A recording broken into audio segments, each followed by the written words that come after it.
बड़ा प्रॉब्लम है। तो सॉलिड स्टेट सिर्फ स्टेट बोर्ड वालों को है एक। दूसरा है कि वो आईआईटी में भी निकाल दिया गया है और वो नीट के मॉड्यूल से भी निकाल दिया गया है। ना ही वो आईआईटी में है और ना ही नीट में है। वो सिर्फ और सिर्फ कहाँ पे है भाई साहब, आपका एमएससीटी में है। तो कंपटीशन के लेवल पे एमएससीटी में ही सॉलिड स्टेट का चैप्टर है और आपके बोर्ड्स में है। तो मैं इसको इतना ज्यादा प्राथमिकता नहीं दूंगा, ठीक है, क्योंकि ये आईआईटी और नीट से भाई साहब नहीं जुड़ा है, किसी भी हिसाब से नहीं जुड़ा है। नीट से तो आज से 3 साल पहले इसको स्क्रैप कर दिया गया था, आईआईटी से पिछले साल स्क्रैप कर दिया गया है, ठीक है, but it is there in boards. So मैं आपको एक एक एमएससीटी में इसके कुछ क्वेश्चंस आते हैं, ठीक है, so I will cover through that. और सिर्फ एमएससीटी के पॉइंट ऑफ व्यू से हम इसको पढ़ेंगे और जानेंगे और समझेंगे भी सॉलिड स्टेट का होता है। सर भाई साहब, सॉलिड स्टेट को अपन आपके स्कूल्स में स्टार्ट कर दिया ये सॉलिड स्टेट? हाँ शर्मा जी, स्कूल ही बंद हो गया है। और तुमने अपनी पढ़ाई भी बंद कर दी है। भाई मैं तुम लोग का एक चीज जो देख रहा हूँ वो ये है कि लड़कियां तो मुझे नोट करती हुई दिख रही हैं, ये भी नोट करते हुए दिखते हैं। तुम तीनों भी बिल्कुल नोट नहीं करते हो। अगर सब कुछ आप ब्रेन में एसिमुलेट कर पा रहे हो, वेल एंड गुड। और अगर नहीं तो भाई साहब ये कबर खोदने की तैयारी है। ओके, सो सॉलिड स्टेट में हम थोड़ा सा देखेंगे व्हाट इज सॉलिड स्टेट, ठीक है, what is basically solid state. Solid state is a state, हम इसमें ज्यादा टाइम नहीं लेंगे, we will basically do a 20 और 30 minute session every day and cover this chapter. आपके नीट और आईआईटी में चैप्टर नहीं है, लेकिन आपके बोर्ड्स में, स्टेट बोर्ड में है और आपके एमएससीटी में है ये, ठीक है। ओके, तो हम यहाँ पे पढ़ेंगे भाई साहब स्टेट्स ऑफ मैटर क्या क्या होते हैं, what are the states of matter, solid state, properties of solids, classification of solid, crystalline solids, amorphous solids, difference between crystalline and amorphous solids, ionic solids, covalent solids, metallic solid, molecular solid. These are the different types of solid. So it's a chapter of chemistry. Now, state of matter. ठीक है, state of matter depends upon relative motion of particles at a particular temperature. तो आपका किसी भी temperature पे motion of particles क्या हो रहा है उसके हिसाब से स्टेट ऑफ मैटर होगा। फॉर एग्जाम्पल, अभी आपके आजू बाजू क्या है, एयर है, air at room temperature is a gas, ठीक है। तो आपका भाई साहब एयर जो है वो रूम टेम्परेचर में बेसिकली क्या है, ठीक है, गैस। तो इसका स्टेट ऑफ मैटर क्या हो गया, at room temperature is a gas, ठीक है। Is it possible to liquefy air? Yes, ठीक है। तो हमारा यहाँ पे देखो थर्मल मोशन सबसे ज्यादा कब होगा, जब आपका कोई पार्टिकल गैसियस स्टेट में है, ठीक है। तो एक पर्टिकुलर टेम्परेचर पे आपके पार्टिकल्स का किस टाइप का थर्मल मोशन हो रहा है, at a particular temperature, at a particular temperature within the matter, what is the motion of the particles, what is the motion of the particles, relative motion of the particles, ये उसके state of matter को define करता है। For example अगर आप देखोगे solid में आपके पार्टिकल्स कैसे हैं भाई साहब, they are all packed up, closely packed, ठीक है। लिक्विड में क्या हो जाता है, इनमें भाई साहब मोशन होता है और दे आर लूजली पैक्ड। और अगर आप भाई साहब लिक्विड का देखोगे तो ये ऐसे ऐसे घूम सकता है लिक्विड। जैसे मान लो किसी लिक्विड को आप हीट करते हैं तो भाई साहब जो हीटेड पार्टिकल्स हैं वो ऊपर चले जाते हैं, नीचे वाले ऊपर आते हैं, कंटिन्यूअस चलता रहेगा, कन्वेक्शन करंट्स चलते रहेंगे, ठीक है। और गैस भाई साहब क्या हो जाएगा, ये तो पूरा फ्री है, मतलब अगर आपने किसी क्लोज चेंबर का लिड खोल दिया तो ये गैस उड़नछू हो जाएगा, है ना। सो सबसे ज्यादा मोशन हो रहा है यहाँ पे। तो अगर आप देखोगे यहाँ पे पार्टिकल्स का मोशन अलग अलग टेम्परेचर में, अलग अलग स्टेट ऑफ मैटर में अलग अलग होता है, ठीक है। So the state of matter depends upon relative motion of particles at a particular temperature, क्या थर्मल मोशन हो रहा है, ठीक है। And inter particle attractive forces, inter particle attractive forces क्या होते हैं भाई साहब, जैसे सॉलिड और सॉलिड में अगर आप देखोगे बहुत strong inter particle attractive forces हैं, ठीक है। लिक्विड और लिक्विड में देखोगे तो weak inter particle attractive forces है, और गैस में अगर आप देखोगे तो बिल्कुल है ही नहीं, ऑलमोस्ट जीरो है, ठीक है। हम ये अज्यूम ही कर लेते हैं कि गैस मॉलिक्यूल्स में इंटर मॉलिक्यूलर फोर्सेस जो है तो ऑलमोस्ट जीरो है, ठीक है। सो आपके दो चीजों पे स्टेट ऑफ मैटर डिपेंड करता है, relative motion of particles at a particular temperature, that is thermal motion, and inter particle attractive forces, ठीक है। So these are the two things that it will depend on. Thermal energy क्या है, ठीक है, thermal energy arises from temperature and the motion of particles, temperature और motion of particle से arise होता है। And kinetic energy arises from the thermal energy. ठीक है, थर्मल एनर्जी बेसिक देखो, जब आप हीट करते हो तो थर्मल एनर्जी बढ़ जाएगी, और थर्मल एनर्जी किसको बढ़ाएगी, काइनेटिक एनर्जी को बढ़ाएगी। सो ये सब इंटरकनेक्टेड है। आप किसी चीज को जब हीट कर रहे हो, स्पेशली लिक्विड या गैस, तो थर्मल एनर्जी बढ़ जाएगी, और थर्मल एनर्जी बढ़ेगी तो काइनेटिक एनर्जी बढ़ जाएगी। So all are interconnected. ठीक है, it is directly related to the temperature of the substance. जितना ज्यादा आप टेम्परेचर को बढ़ाएंगे, थर्मल एनर्जी भी उतनी बढ़ेगी। क्यों? क्योंकि यहाँ पे kinetic energy of the particles is going to increase. ठीक है, the tendency of relative motion, kinetic energy between constituent particles at a particular temperature is constant। ठीक है, tendency of relative motion between constituent particles at a particular temperature, ये भाई साहब आपका constant रहेगा। मतलब क्या है कि अगर मैंने एक सैंपल लिया किसी सॉलिड का, ए लेट्स से ये भाई साहब आपका आयरन है, ठीक है, या किसी गैस का, समझ लो कार्बन डाइऑक्साइड है। अगर आपका एक सैंपल है एक पर्टिकुलर टेम्परेचर 20 डिग्री सेंटीग्रेड पे, किस तरह से पार्टिकल्स, ठीक है, दूसरा सैंपल लिया मैंने लेट्स से CO2 गैस का, एक सैंपल CO2 गैस का और दूसरा सैंपल भी CO2 गैस का उसी वॉल्यूम में और उसी 20 डिग्री सेंटीग्रेड पे, तो आप देखोगे कि भाई साहब यहाँ पे जो रिलेटिव मोशन है पार्टिकल्स का, यहाँ पे भी वही रिलेटिव मोशन है। If you are doing the same sampling at the same temperature, you will see that the relative motion of the particles of those samples are going to be the same। ठीक है, if you are keeping the temperature as the same। ठीक है, the tendency of relative motion, that is kinetic energy between constituent particles at a particular temperature is constant। Intermolecular forces, intermolecular forces are the forces of attraction and repulsion between the interactive particles। ठीक है, ये आपके interactive particles, इनके बीच में force of attraction या repulsion, ये क्या है भाई साहब, intermolecular forces है। The attractive intermolecular forces are known as the van der Waals forces, which further includes dipole-dipole, dipole-induced dipole and dispersion forces। ठीक है, ओके। अभी भाई साहब आपका van der Waals forces क्या होता है, समझ लो एक सॉलिड है, ये आपके van der Waals forces आपके कितने टाइप के हो गए भाई साहब, ये हो गया आपका, देखो van der Waals forces में क्या क्या है, intermolecular forces, van der Waals forces which are further include dipole dipole। ठीक है, डाइपोल डाइपोल, इंड्यूस्ड डाइपोल। अभी डाइपोल डाइपोल कैसा है, देखो सबसे समझ लो H है और ये Cl है, तो इसमें इलेक्ट्रोनेगेटिविटी का डिफरेंस है, तो ये हो जाएगा partially negative and partially positive. Why? Because the shared pair of electrons will show a tendency to move slightly towards the chlorine, making it partially negative, and since the shared pair of electrons have moved a little away from hydrogen, it will show a partially positive character। ठीक है, तो आपका आगे भाई साहब क्या होगा, यहाँ पे इसके सामने क्या आ जाएगा Cl, और इसके सामने क्या आ जाएगा भाई साहब ये, तो ये आपके क्या हो रही है, इसके सामने क्या आ जाएगा H प्लस और ये हो गया Cl माइनस। ठीक है, इसके सामने क्या आ जाएगा H डेल्टा प्लस और ये हो गया Cl माइनस। इस तरह से भाई साहब चेन बनता जाएगा, इसके सामने क्या आ जाएगा H डेल्टा प्लस और Cl माइनस।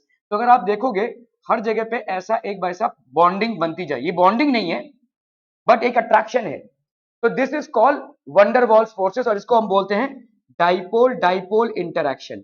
इसको अपन बोलेंगे भाई साहब डाइपोल डाइपोल इंटरैक्शन। बहुत वीक फोर्सेस हैं ये, these are very weak forces. ठीक है, तो van der Waals forces, this is basically after the name of the scientist. van der Waals forces का फर्स्ट कैटेगरी क्या हो गया आपका, डाइपोल डाइपोल इंटरैक्शन।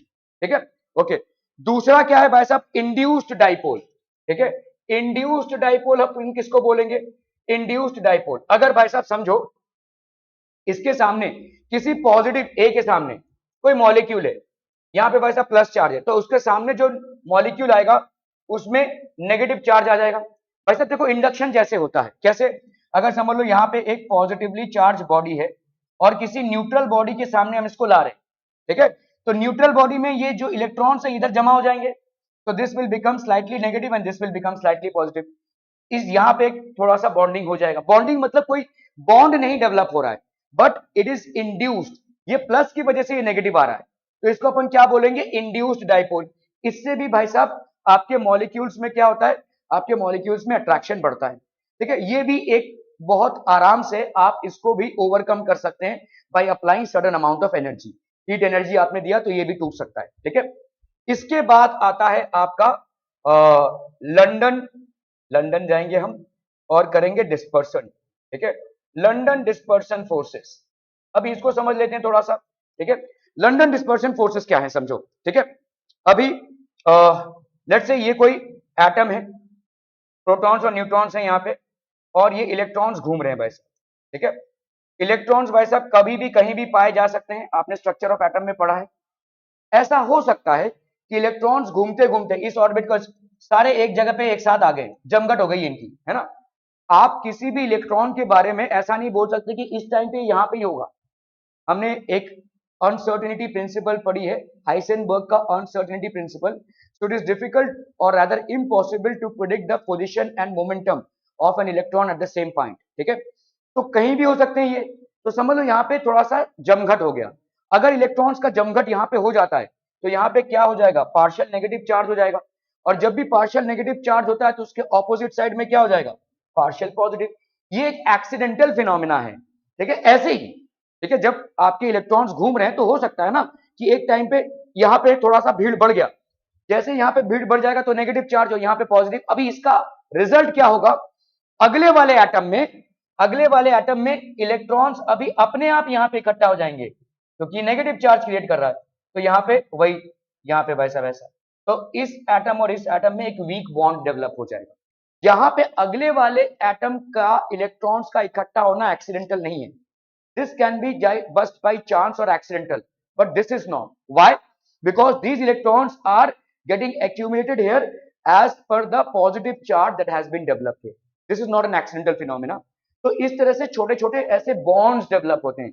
ये bonds बहुत strong नहीं होते हैं। These van der Waals forces are the weakest of all intermolecular forces. You can easily overcome them by applying a minimum amount of energy. इसको आप तोड़ सकते हैं, ठीक है। हाल फिलहाल इतना ही जरूरत है इस चीज को समझने की, ठीक है। तो attractive intermolecular forces, okay. So now अगर आपका भाई साहब the three major states of matter and their two important properties are given as solid, भाई साहब यहाँ पे अगर हम थर्मल एनर्जी या काइनेटिक एनर्जी, लो होगा।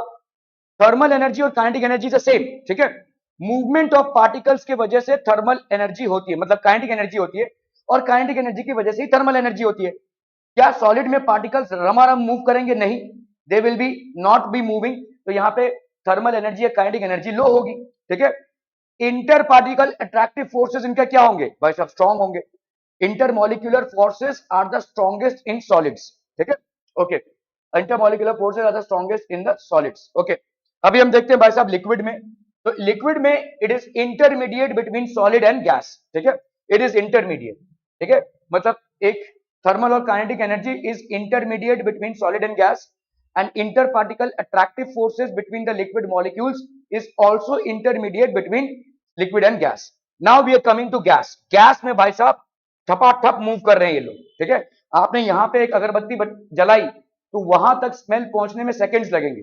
the aroma of the incense burning incense stick will rapidly spread. Why? Because gas molecules are traveling with high speeds, ठीक है। तो ये हाई है, और इंटर पार्टिकल अट्रैक्टिव फोर्सेस को हम मान ही लेते हैं कि ये ऑलमोस्ट जीरो है where in gaseous particles. Are we clear through these things? बच्चा पार्टी समझ में आ रही है? Okay okay okay. तो इंटर पार्टिकल अट्रैक्टिव फोर्सेस अगर आप सॉलिड्स में देखोगे ये मैक्सिमम है ना भाई साहब, मैक्सिमम। और थर्मल मोशन मिनिमम है भाई साहब, थर्मल मोशन मिनिमम है। लिक्विड का अगर हम देखेंगे inter particle attractive forces are in between solid and liquid, तो इसको हम इंटरमीडिएट बोलेंगे। Thermal motion is also intermediate between solids and gases, ठीक है। Interparticle attractive forces are almost nil और zero for gases and thermal motion is the highest. समझ में आ रहा है? डायग्रामेटिकली ये चीज समझ में आ रही है? Okay okay okay. Solid state, a fundamental state of matter in which the molecules are closely packed together and possess the least amount of kinetic energy is known as the solid state. तो solid state क्या हो जाएगा? एक molecules का एक ऐसा arrangement जहां पे भाई साहब आपके intermolecular forces are the strongest and thermal motion or kinetic energy of the moving particles is the least, ठीक है। So the kinetic energy of a particle is directly proportional to its temperature. किसी भी kinetic, जितना आपका भाई साहब motion बढ़ेगा kinetic energy बढ़ेगी, और काइनेटिक एनर्जी बढ़ेगी तो थर्मल एनर्जी भी बढ़ेगी, ठीक है। Solid carbon dioxide, dry ice is obtained by lowering the temperature of gaseous carbon dioxide. Dry ice जो एक्सटेंसिव स्टोरेज में यूज होता है, हर चीज को स्टोर करने के लिए अगर हम आइस का इस्तेमाल करने लगेंगे, आइस का ड्रॉबैक क्या है कि वो चीजों को भिगो देता है और मॉइस्चर से बहुत सारी चीजें खराब हो जाती हैं। तो कभी कभी हम जब स्टोरेज करते हैं तो ड्राई आइस को यूज करते हैं, क्योंकि ड्राई आइस से पानी नहीं निकलेगा, वो है कार्बन डाइऑक्साइड। तो सॉलिड कार्बन डाइऑक्साइड, अभी कार्बन डाइऑक्साइड के टेम्परेचर को हम जब, तो ड्राई आइस देखो आप थोड़ा सा याद करो, it is what type of a solid? अरे भाई साहब यहाँ पे देखो ट्राइंगल होता है, सबलाइन ना। तो सॉलिड, लिक्विड और ये है आपका गैस। सॉलिड को हीट करोगे लिक्विड बनेगा, लिक्विड को हीट करोगे बनेगा गैस, गैस को कूल करोगे लिक्विड बनेगा, लिक्विड को कूल करोगे बनेगा सॉलिड। लेकिन there are certain solids which will directly get converted into gas on heating, and there are certain gases which will directly get converted into solids on cooling, and these are known as sublime solids। थोड़ा सा recall कीजिए sublime solids में क्या क्या आता है। Ammonium chloride is a sublime solid, iodine is a sublime, ठीक है, आयोडीन इज सब्लाइम। और क्या है भाई साहब, नैप्थलीन बॉल्स, ठीक है, देन वी हैव कैम्फर, ठीक है, और यहाँ पे आपका ड्राई आइस भी आता है, ठीक है, these are sublime solids, which means that if you heat them they will directly get converted into gas, and if you cool them they will directly get converted into solids। तो dry ice is basically a format of carbon dioxide। अभी हुआ क्या रहेगा, carbon dioxide एक gas है भाई साहब, चितर बितर भाई साहब, उसका काइनेटिक एनर्जी भी हाई, थर्मल मोशन भी हाई, ठीक है, जैसे ही आप उसको कूल डाउन करेंगे थर्मल एनर्जी गिरेगी और वो सॉलिड में कन्वर्ट हो जाएगा, ठीक है। So that is what is happening.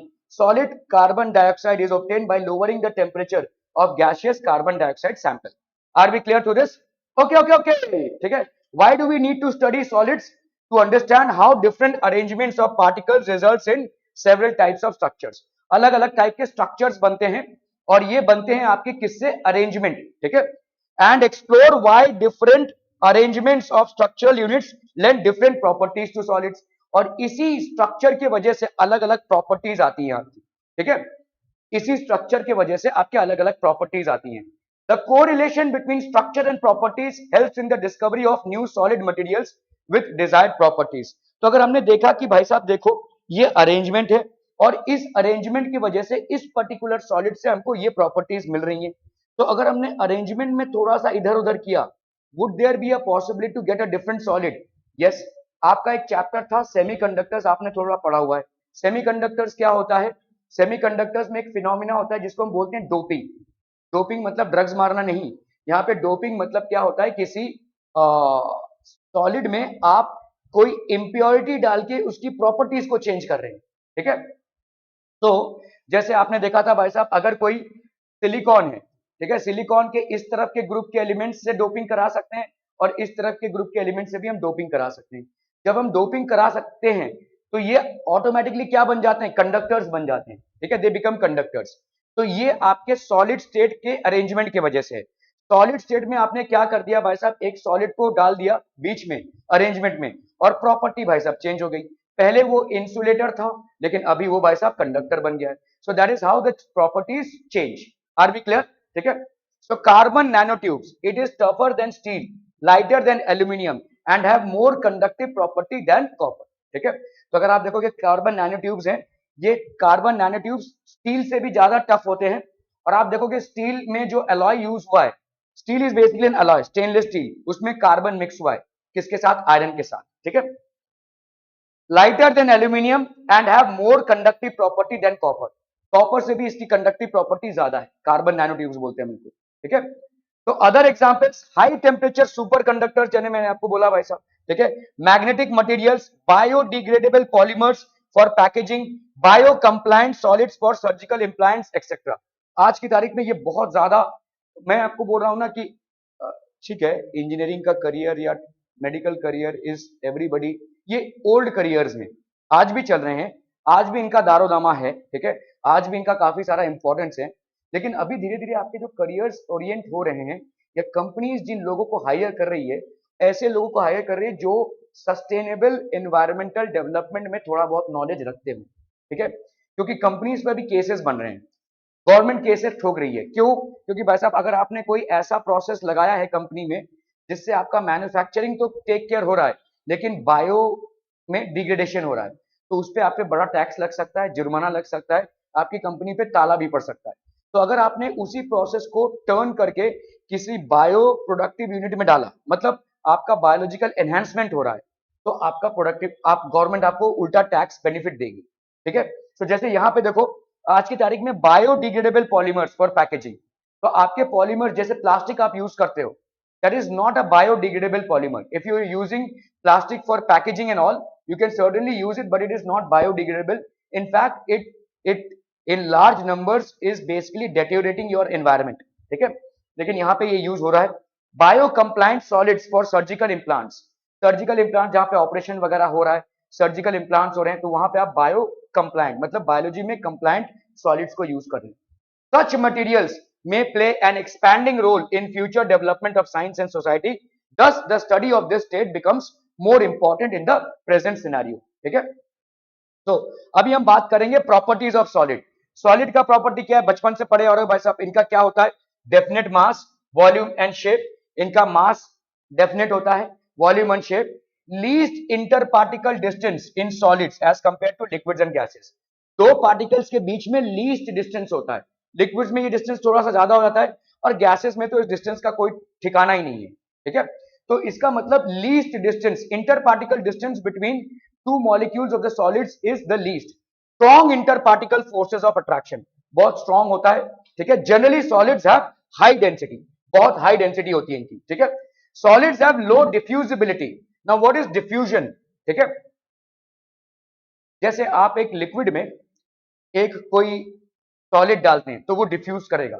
जैसे शक्कर को आपने भाई साहब लिक्विड में घोला तो वो डिफ्यूज कर जाएगा। कोई कलर डाला आपने तो डिफ्यूज कर जाएगा। सॉलिड्स हैव लो डिफ्यूजिबिलिटी, मतलब क्या होता है, एक दूसरे में ये डिफ्यूज नहीं करते हैं। अभी आपको एग्जांपल दे रहा हूं, जैसे ये ब्लैक बोर्ड है, ठीक है, आपका समझ लो कोई ब्लैक बोर्ड है, इस पे मैंने चौक से कुछ लिखा, ठीक है, या व्हाइट बोर्ड भी है, व्हाइट बोर्ड भी है, मार्कर से कुछ लिखा मैंने, ठीक है। इसको ताबड़तोड़ आप मिटा सकते हैं। ये मार्कर के पार्टिकल्स क्या है, सॉलिड है, और ये बोर्ड भी क्या है, सॉलिड है, तो इसका मतलब ये डिफ्यूज नहीं हुआ है। हाँ, लेकिन अगर आप इसको एक महीने बाद मिटाने की कोशिश करेंगे थोड़ी सी तकलीफ होगी आपको, ठीक है, थोड़ा सा पानी वानी लेकर इसको मिटाना पड़ेगा, क्योंकि इस एक महीने में क्या हुआ है, थोड़ा सा डिफ्यूजन हुआ है। Very low amount of diffusion of these particles have happened.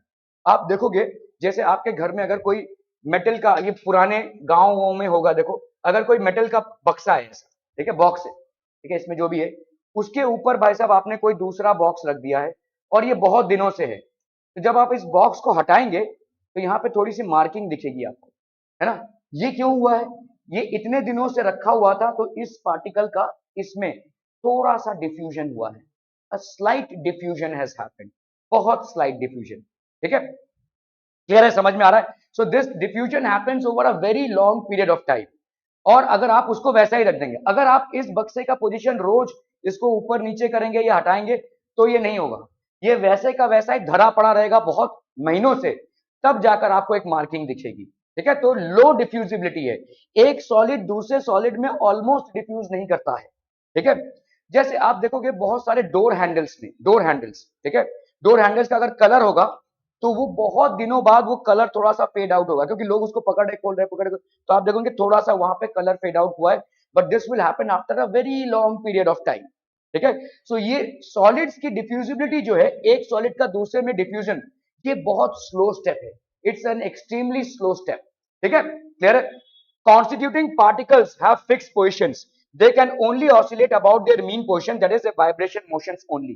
मतलब कैसा है, सॉलिड को अगर आप हीट करेंगे तो ये वाइब्रेट करेगा, डर, ठीक है, या इसको भाई साहब साउंड प्रोड्यूस करने की कोशिश करेंगे तो ये वाइब्रेशन करेगा, और कोई नहीं होगा। जैसे लिक्विड में देखो कैसा होता है, लिक्विड में भाई साहब ये समझ लो कोई लिक्विड पार्टिकल है, इसको आपने हीट किया तो ये क्या करेगा भाई साहब, ऊपर जाएगा, तो लिक्विड के पार्टिकल्स ऊपर मूव करेंगे, पर सॉलिड के पार्टिकल्स ऐसे मूव नहीं करेंगे, they will not move like this, ठीक है, समझ में आ रहा है। Liquid particles will move but solid particles will stay about their mean positions and do a little bit of oscillation, that is called vibration. अभी चाहे वो आप साउंड प्रोड्यूस करने के लिए उसको मारा हो आपने, या हीट प्रोड्यूस करने के लिए मारा हो, तो ये वाइब्रेशन थोड़ा सा होगा बस, ठीक है, but they would not leave their mean positions, ठीक है।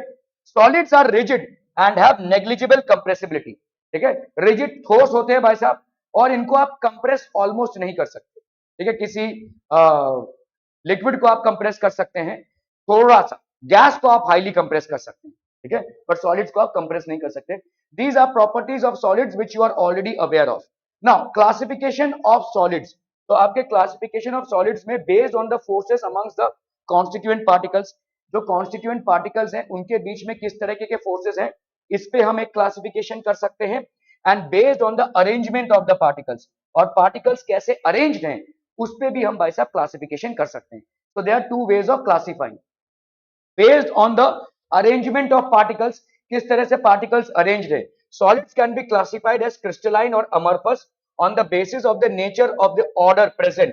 ठीक है, अभी इसको समझो, crystalline और amorphous. ठीक है, तो लेट्स से आपका एक मिलिट्री बैंड है या आर्मी है, ठीक है, जो भी है, तो आपने कैसे किया है, yellow yellow yellow yellow yellow yellow yellow yellow yellow, ठीक है, और बीच में आपने लेट से ग्रीन डाल दिया है, green green green green green green, ठीक है, समझ में आ रहा है. इन दोनों येलो के बीच में भी ग्रीन, इन दोनों येलो के बीच में ग्रीन, इन दोनों येलो के बीच में ग्रीन, और लेट्स से भाई साहब इन दोनों ग्रीन के बीच में येलो येलो येलो येलो. समझ में आ रहा है. बड़ा ही डिसिप्लिन्ड अरेंजमेंट है ये, है कि नहीं. डिसिप्लिन्ड अरेंजमेंट है मतलब इधर से आप जाओगे तो आपको ऐसे दिखेगा येलो ग्रीन, ऐसे जाओगे तो आपको देखो देखो यहाँ पे कैसा हो रहा है, ऑर्डर है. This is basically in order. तो आपका इसको लॉन्ग रेंज ऑर्डर है. जो लॉन्ग रेंज ऑर्डर को फॉलो करते हैं उस तरीके के सॉलिड्स को अपन क्या बोलते हैं, crystalline solids. These are solids which will have the same order. आप 1 किलोमीटर दूर भी जाएंगे तो आपको सेम अरेंजमेंट दिखेगा, 5 किलोमीटर दूर जाएंगे तो भी आपको सेम अरेंजमेंट दिखेगा. ठीक है, अभी अमरफस सॉलिड्स कैसे होते हैं भाई साहब. ठीक है, ये भाई साहब टेढ़े मेढ़े, यहाँ पे येलो है, ठीक है, तो यहाँ पे भी लेट से येलो है, यहाँ पे येलो है, यहाँ पे येलो है, यहाँ पे येलो है, ठीक है, बीच में भी कहीं येलो आ गया, यहाँ पे येलो है, यहाँ पे येलो है, यहाँ पे येलो है, लेट से यहाँ पे भी बीच में कहीं येलो आ गया, यहाँ पे भी वही येलो और ग्रीन रहेगा सर से. यहाँ पे ग्रीन है, यहाँ पे आपका ग्रीन है, यहाँ पे ग्रीन है, यहाँ पे ग्रीन है, यहाँ पे लेट से येलो आ गया. तो ऐसा ऐसा है भाई साहब, यहाँ पे कहीं भी कुछ भी है, ठीक है, यहाँ पे फिर येलो है, यहाँ पे भाई साहब फिर ग्रीन है. तो यहाँ पे क्या है, आपकी अनप्रेडिक्टेबिलिटी है, ठीक है, अनप्रेडिक्टेबिलिटी है. तो लॉन्ग रेंज में अगर आप जाएंगे तो ये ऑर्डर मेंटेन नहीं रहेगा. ठीक है, इसको अपन बोलते हैं short range order. Short range में थोड़ा बहुत आपको मिल जाएगा, शॉर्ट रेंज ऑर्डर या डिसिप्लिन है यहाँ पे लॉन्ग रेंज ऑर्डर है. ठीक है, लॉन्ग रेंज में आपका ऑर्डर मेंटेन्ड है, लॉन्ग रेंज ऑर्डर. तो ये आपका भाई साहब क्रिस्टलाइन सॉलिड हो गया. ठीक है, क्रिस्टलाइन सॉलिड में, ठीक है, अगर समझो इसको ऐसे समझो कि अगर मैं इस डायरेक्शन में जाऊं, देखो अगर मैं इस डायरेक्शन में जा रहा हूं तो मेरे को सब क्या मिलेंगे, येलो. ठीक है, अगर मैं इस डायरेक्शन में जाऊं तो yellow green yellow green yellow green, है कि नहीं. अगर मैं इस डायरेक्शन में जाऊं yellow green yellow green yellow green, ऐसा मिलेगा. तो कहीं पे सेम, कहीं पे डिफरेंस, कहीं पे सेम, कहीं पे डिफरेंस. तो आपका लॉन्ग रेंज ऑर्डर में डिसिप्लिन तो है, लेकिन प्रॉपर्टीज जो हैं वो आपके डिफरेंट इन डिफरेंट डायरेक्शन होंगी. जैसे अगर आप लाइट को पास कर रहे हो, अगर ये सब ट्रांसपेरेंट मॉलिक्यूल्स हैं, will the refraction be different, है कि नहीं. ये लाइट जो इन पार्टिकल से जाएगा और लाइट जो इन पार्टिकल से जाएगा, क्या वो डिफरेंट होगा, होगा ना भाई साहब. ठीक है, सो आपकी प्रॉपर्टीज डायरेक्शन वाइज चेंज हो जाएंगी. आपकी प्रॉपर्टीज क्या है भाई साहब, डायरेक्शन वाइज चेंज हो जाएंगी.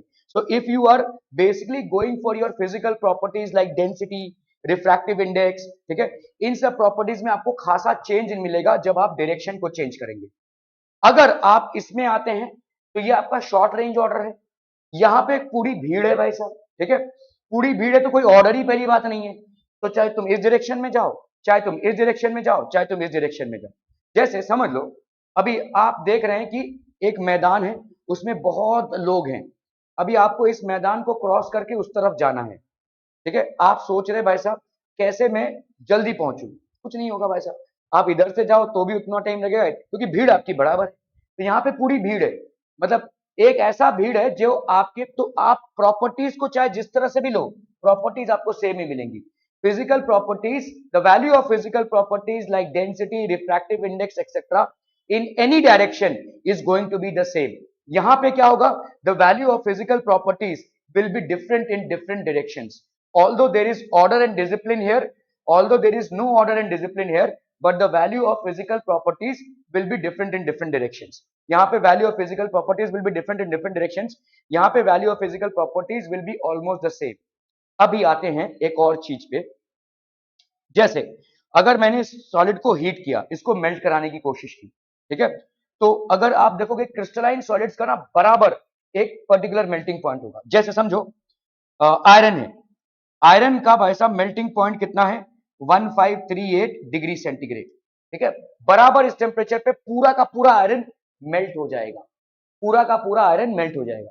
अभी कोल पे आते हैं, कोल एक हमारे पास सॉलिड है, आप देखोगे इसका melting point will be across a range of temperature, समझ लो ऐसा दिखेगा 35 से 40, मतलब एक 35 या 40 नहीं दिखेगा, ठीक है, 35 पे मेल्ट होना चालू हुआ है, पूरा सैंपल मेल्ट होगा पूरी तरीके से 40 डिग्री सेंटीग्रेड पे। So the physical properties will work over a range of temperature. Here the physical properties will be sharp, sharp melting point, sharp boiling point. यहाँ पे they will work over a range of temperature. क्या ये समझ में आ रहा है? ये सब कुछ क्रिस्टलाइन और amorphous solids के भाई साहब differences हैं, ठीक है? A solid material whose constituents such as atoms, molecules or ions are arranged in highly ordered microscopic structure. बड़ा एकदम से देखो order है ये, ठीक है? Microscopic structure forming a crystal lattice that extends in all directions is known as a crystalline solid. तो आपका जैसे सोडियम क्लोराइड हो गया, पोटेशियम क्लोराइड हो गया, डायमंड हो गया, क्वार्ट्ज हो गया, एक्सेट्रा, ठीक है। N illustration for crystalline solid is given below, ये आपका क्रिस्टलाइन सॉलिड हो गया, ठीक है। The structure of quartz crystal is given below. In quartz each silicon is bonded covalently in a tetrahedral manner to 4 oxygen atoms. Each oxygen atom is bonded covalently to another silicon atom. Each of its tetrahedral unit extends to give a quartz crystal which are given as follows. तो ये हो गया आपका tetrahedral units of quartz, tetrahedral units of quartz, ये आपके tetrahedral units हो गए, ठीक है। ये आपका quartz हो गया, देखो the structure of quartz crystal is given below. In quartz each silicon is bonded covalently, एक silicon भाई साहब to 4 oxygen. Each oxygen atom is bonded covalently to each other silicon. Each of this tetrahedral units, तो आपका भाई साहब ऐसा complex structure हो रहा है, इसको अपन भाई साहब क्या बोलेंगे, crystalline solid. This is basically perfect order में क्रिस्टलाइन सॉलिड है, ठीक है। तो characteristics of crystalline solid, this is something that we are going to cover in the next class, हम बच्चा पार्टी, ठीक है।